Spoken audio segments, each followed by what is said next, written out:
The movie begins with a man named Jeff Gaffney and his wife Karen sending their 2 sons, Patrick and Mikey, off to a sleepaway camp. Jeff works in the Human Resources Department at McDowell Burton International, an aerospace and defense firm, while Karen works as an interior decorator. They live in a friendly cul-de-sac neighborhood where most people are employed by a defense firm. At home, the Gaffneys meet their real estate agent friend, Meg Craverston. Meg is excited because she just sold a house across the street from the Gaffneys' home to a couple just by giving them a virtual tour of the property. The trio are soon joined by Meg's husband and Jeff's co-worker, Dan, who teases the Gaffneys about all the sex they're about to have since their children are away at camp. Embarrassed, Jeff and Karen excuse themselves. After returning home, both Jeff and Karen are thinking about having wild sex, but can't bring themselves to tell each other about it. At work, Jeff has to resolve issues between the MBI employees as the HR manager. He doesn't have any friends at the company, despite his several attempts to make one. Employees at the defense firm are only allowed to access the internet through Jeff's computer due to security reasons. At home, Karen notices the new neighbors move in across the street and becomes interested when she sees a handsome man and a beautiful woman entering the home romantically. She takes their picture and sends them to her husband. When Jeff returns home, he finds Karen entertaining their new neighbors, Tim and Natalie Jones, in their home. The 2 couples get to know each other. Tim is a travel writer whose hobbies include glassblowing, and Natalie is a Greek social media consultant, cooking blogger, and philanthropist. Jeff and Meg find themselves admiring Tim and Natalie as individuals and as a couple. Tim gives the Gaffneys a handmade glass sculpture as a housewarming gift, and Jeff gives them an MBI stress ball in return. Before departing, Jeff invites the couple to their annual neighborhood party, which they call Junetoberfest.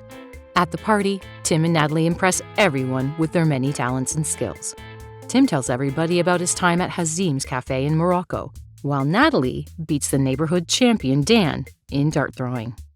Later, Karen notices Tim going into her home unaccompanied. She confronts him outside Jeff's den, but Tim claims he got lost looking for the bathroom. Tim changes the topic and leaves, but Karen starts smelling a rat.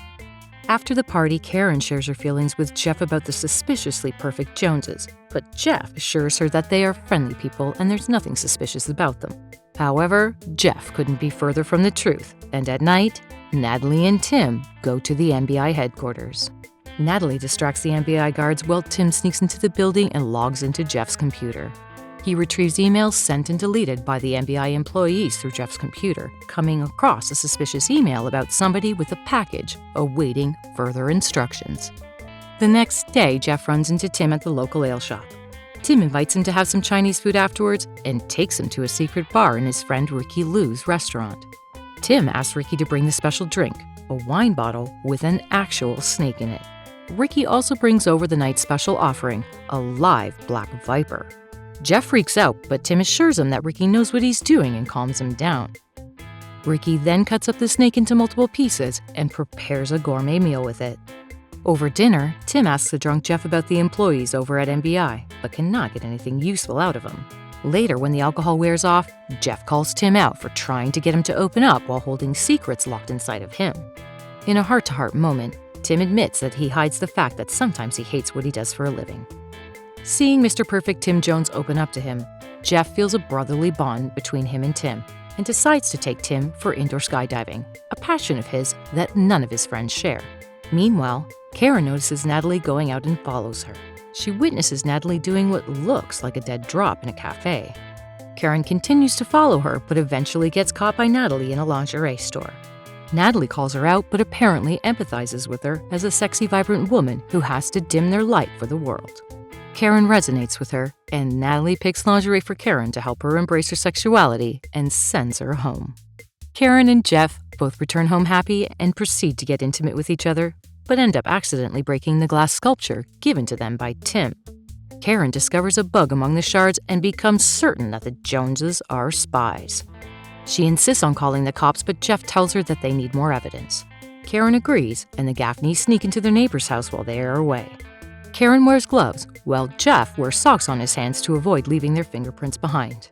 The self-proclaimed chef Natalie's pots have never seen a lick of flame, and her spice rack is empty, but Jeff still believes that the Joneses are innocent.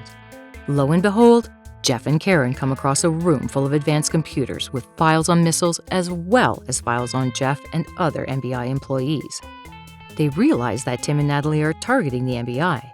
Realizing that he may have leaked sensitive information to Tim, Jeff freaks out and frantically starts looking for a way to destroy the computers, but accidentally stuns Karen with a pen gun. As Karen collapses to the ground, Tim and Natalie return home. Jeff panics and carries Karen back home, narrowly escaping.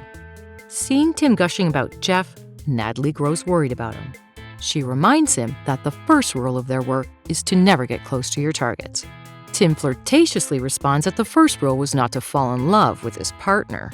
Natalie concedes, and the two proceed to make out when they notice a used pen gun on the floor. They realize that the Gaffneys had broken into their house.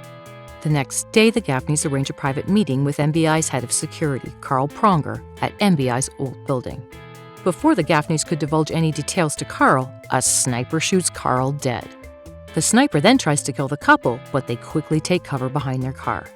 As they try to make sense of the situation, the Joneses arrive in their car.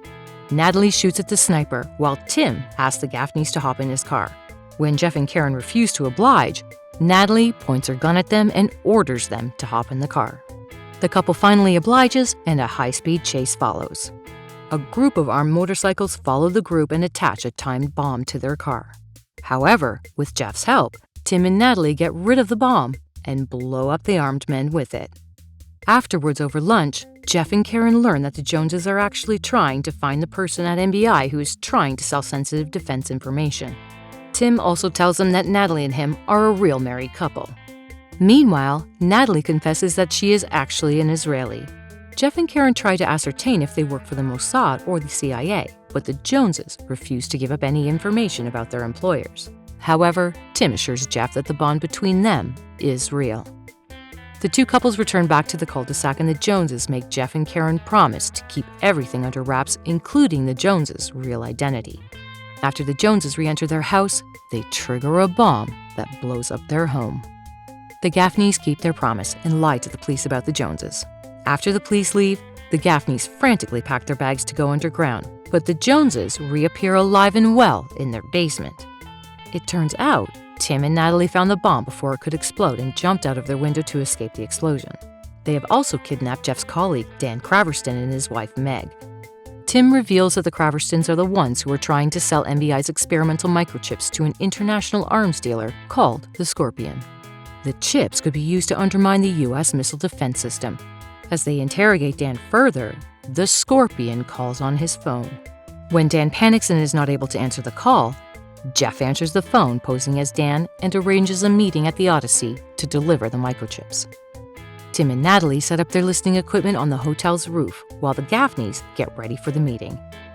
Seeing each other dress up so well, Karen and Jeff can't keep their hands to themselves and have sex before leaving the hotel.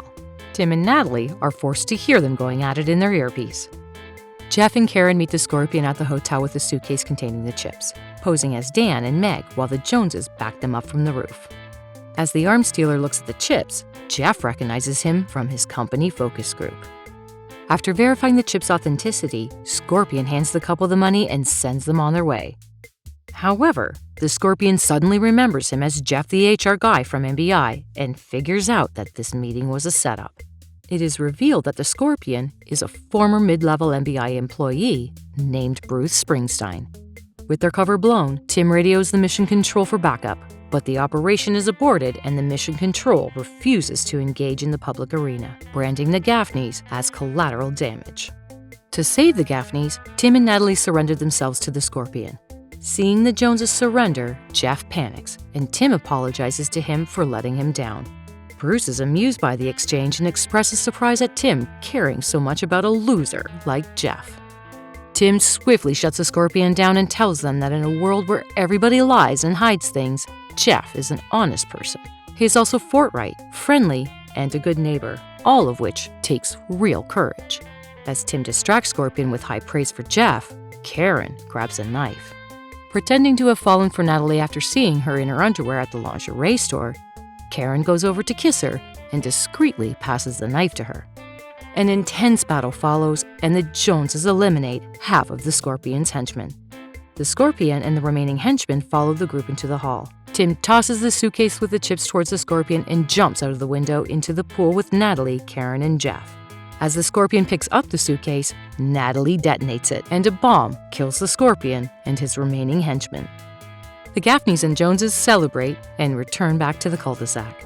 Jeff invites them to stay the night, but the Joneses turn down the offer as they plan to go right back to their life of espionage in their fancy, self-driving Tesla car. Before departing, Tim advises the Gaffneys to see the world outside of the cul-de-sac.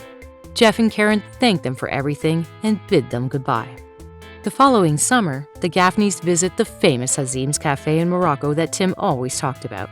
The couple seems so much happier than before. While taking pictures with a hookah, Jeff notices the Joneses sitting at a table nearby. The spies are in the middle of a mission, but the Gaffneys go over to their table to talk to them and unwittingly blow their cover.